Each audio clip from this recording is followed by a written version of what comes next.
ಜೀವನದಲ್ಲಿ ಆದಂತಹ ಒಂದಷ್ಟು ಘಟನೆಗಳು, ಅದನ್ನ ಅವರು ಯಾವುದನ್ನು ತಲೆಗೆ ಹಚ್ಚಿಕೊಳ್ಳದೆ ಅದರಿಂದ ಬೇರೆಯವರು ಯಾರಾದ್ರೂ ಆಗಿದ್ರೆ ದ್ವೇಷದ ವಿಚಾರಗಳಾಗ್ತಾ ಇತ್ತು. ಚೆನ್ನಮ್ಮನವರು ಮೇರು ವ್ಯಕ್ತಿತ್ವ, ಎಲ್ಲರನ್ನೂ ಕೂಡ ತಮ್ಮ ಮಕ್ಕಳೇ ಅಂತೇಳಿ ಅವರು ಭಾವಿಸ್ತಾ ಇದ್ರು. ಆ ಮಾತೃ ಹೃದಯ ಇವತ್ತು ಇಲ್ಲಿ ಲಕ್ಷಾಂತರ ಜನ ಬಂದು ಸೇರ್ಲಿಕ್ಕೆ, ಅವರನ್ನು ದರ್ಶನ ಮಾಡಲಿಕ್ಕೆ ಕಾರಣ ಆಗಿದೆ. ದೇಶಕ್ಕೆ ಒಬ್ಬ ಸಮರ್ಥ ಪ್ರಧಾನಿಯನ್ನ, ನಾಡಿಗೆ ಇಬ್ಬರು ಸಮರ್ಥ ಮುಖ್ಯಮಂತ್ರಿಗಳನ್ನ ಕೊಟ್ಟಂತ ಮಾತೃ ಹೃದಯ ಚೆನ್ನಮ್ಮನವರು. ಅವರ ಆತ್ಮಕ್ಕೆ ನಾವೆಲ್ಲರೂ ಕೂಡ ಶಾಂತಿ ಕೋರಬೇಕು ಮತ್ತು ಅವ್ರು ಮತ್ತೆ ಹುಟ್ಟು ಬರಬೇಕು. ಮತ್ತೆ ಈ ನೋವನ್ನ ಬಹುಶಃ ದೇವೇಗೌಡರು ಯಾವ ರೀತಿ ಭರಿಸ್ತಾರೆ ಅಂತೇಳಿ ನಮಗೆ ಅರಿವಿಲ್ಲ. ಆ ನೋವನ್ನ ಭರಿಸುವಂತ ಶಕ್ತಿ ದೇವೇಗೌಡರಿಗೂ ಮತ್ತು ಅವರೆಲ್ಲ ಸುಪುತ್ರರು, ಗೌರವನೀಯ ಮಾಜಿ ಮುಖ್ಯಮಂತ್ರಿಗಳಾದಂಥ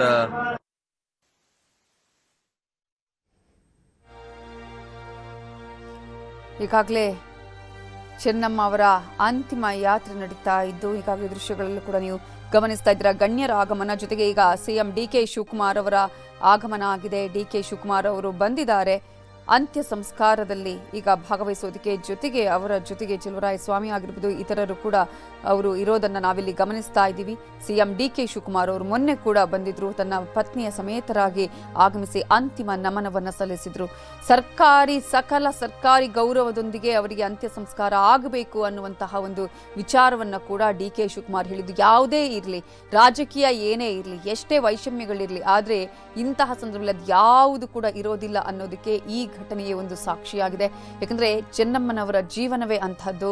ಮಾಜಿ ಪ್ರಧಾನಿಗಳ ಪತ್ನಿ ಮಾತ್ರ ಅಲ್ಲ, ಅವರು ತಮ್ಮ ರಾಜಕೀಯ ರಂಗದಲ್ಲಿ ಮಕ್ಕಳನ್ನ ಅಥವಾ ಯಾವ ರೀತಿಯಾಗಿ ಒಬ್ಬರನ್ನ ಚೆನ್ನಾಗಿ ನೋಡ್ಕೊಳ್ಬೇಕು, ಏನು ಆಗಬಹುದು, ಒಬ್ಬ ತಾಯಿ ಏನು ಮಾಡಬಹುದು, ಅವೆಲ್ಲವನ್ನ ಮಾಡಿ ತೋರಿಸಿದವರು ಸಿಎಂ ಡಿಕೆ ಶಿವಕುಮಾರ್ ಅವರು ಬಂದಿದ್ದಾರೆ.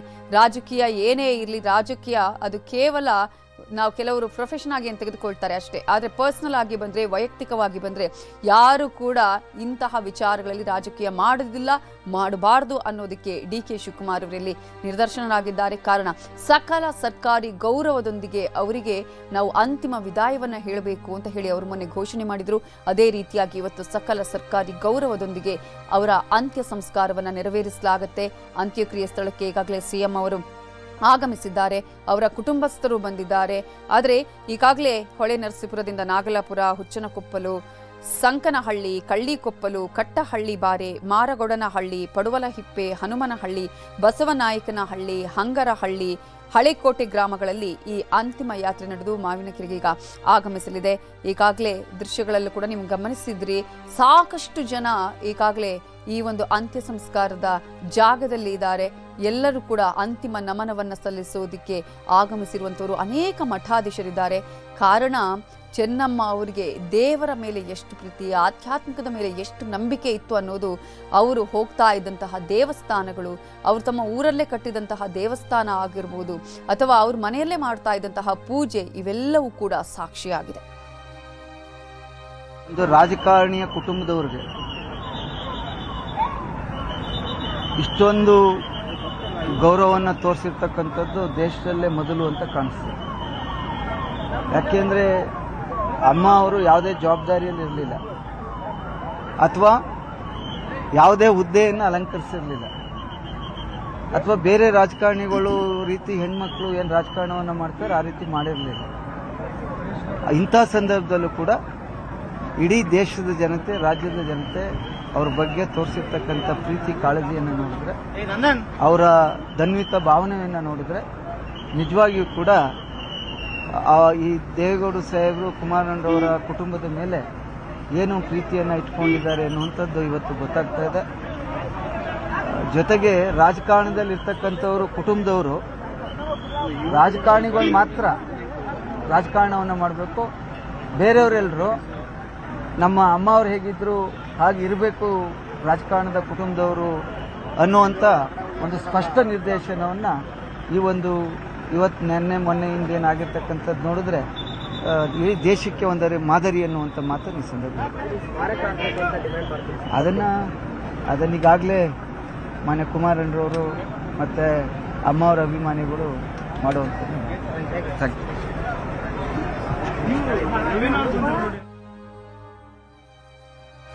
ಸಿಎಂ ಡಿಕೆ ಶಿವಕುಮಾರ್ ಅವರ ಆಗಮನ ಆಗಿದೆ. ಈಗಾಗಲೇ ನೀವು ದೃಶ್ಯಗಳಲ್ಲಿ ಗಮನಿಸ್ತಾ ಇದ್ದೀರಾ, ಅನೇಕ ಮಠಗಳ ಮಠಾಧೀಶರು ಬಂದಿದ್ದಾರೆ, ಜೊತೆಗೆ ರಾಜಕೀಯ ರಂಗದ ಗಣ್ಯರು ಬಂದಿದ್ದಾರೆ. ಎಲ್ಲರಿಗೂ ಕೂಡ ಮಠಾಧೀಶರುಗಳಿಗೆ ಅವರು ನಮನವನ್ನ ಸಲ್ಲಿಸ್ತಾ ಇದ್ದಾರೆ. ಬೇರೆ ಬೇರೆ ಮಠಗಳ ಮಠಾಧೀಶರು ಬಂದು ಈಗಾಗಲೇ ಈ ಒಂದು ಚೆನ್ನಮ್ಮ ಅವರ ಅಂತಿಮ ಸಂಸ್ಕಾರ ಏನು ನಡೆಯುತ್ತೆ ಅದರಲ್ಲೂ ಕೂಡ ಪಾಲ್ಗೊಳ್ಳುವವರಿದ್ದಾರೆ. ಯಾವುದೇ ರಾಜಕೀಯ ವೈಷಮ್ಯಗಳು ಇಲ್ಲದೆ, ಯಾವುದೇ ರೀತಿಯ ಕೋಪತಾಪಗಳು ಇಲ್ಲದೆ, ಇಂತಹ ವೈಷಮ್ಯಗಳೇ ಇರಲಿ, ಆದರೆ ಇಂತಹ ಸಂದರ್ಭದಲ್ಲಿ ಯಾವುದು ಕೂಡ ಲೆಕ್ಕಕ್ಕಿಲ್ಲ ಅನ್ನೋದಕ್ಕೆ ಡಿಕೆ ಶಿವಕುಮಾರ್ ಅವರು ಮೊನ್ನೆ ತೆಗೆದುಕೊಂಡಂತಹ ನಿರ್ಧಾರ. ಚೆನ್ನಮ್ಮ ಅವರಿಗೆ ಸಕಲ ಸರ್ಕಾರಿ ಗೌರವದಿಂದ ಅವರನ್ನ ಬೀಳ್ಕೊಡುಗೆ ಕೊಡಬೇಕು, ಅವರಿಗೆ ಅಂತಿಮ ವಿದಾಯವನ್ನ ಕೊಡಬೇಕು ಅಂತ ಹೇಳಿ ಅದೇ ರೀತಿಯಾಗಿ ಇವತ್ತು ಸಕಲ ಸರ್ಕಾರಿ ಗೌರವದೊಂದಿಗೆ ಅಂತ್ಯ ಸಂಸ್ಕಾರ ನೆರವೇರುತ್ತೆ. ಒಕ್ಕಲಿಗ ಸಂಪ್ರದಾಯದಂತೆ ಅಂತ್ಯ ಸಂಸ್ಕಾರವನ್ನ ನೆರವೇರಿಸಲಾಗುತ್ತೆ. ಈಗಾಗಲೇ ಸಾಕಷ್ಟು ಜನ ಗಣ್ಯರ ಆಗಮನ ಆಗಿದೆ. ಚೆಲುವರಾಯಸ್ವಾಮಿ ಅವರಿದ್ದಾರೆ, ಹಾಗೆಯೇ ಕೃಷ್ಣ ಬೈರೇಗೌಡರು ಕೂಡ ಬಂದಿದ್ದಾರೆ. ಅದೇ ರೀತಿಯಾಗಿ ಅನೇಕ ಮಠಾಧೀಶರು ಕೂಡ ಬಂದಿದ್ದಾರೆ.